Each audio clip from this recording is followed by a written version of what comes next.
This Yamaha XV750 might be one of the most popular motorcycles of all time to convert into a bobber or a cafe racer or anything else that you want to call a motorcycle with almost no back end. Now, one of the things that's so great about this motorcycle is that, one, it's a shaft drive. It's got the shock is a unishock, and it's hidden within the frame itself. But then it goes even further, because what Yamaha did is use the frame itself as the air box. So on this motorcycle, your air filter went here, and the air flowed through the frame to the carburetors.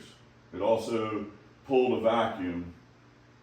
So this machine was extremely well thought out, and even better, they thought about it enough to make it modular, just the way that Shandoka does. So where the engine's missing, you could have either a 750cc or a 920cc. You have two different engine sizes on this bike. So we've got several of these in the shop ready to go. One of them we're building up right now, and our goal is to turn it into a SuperHooligan bike.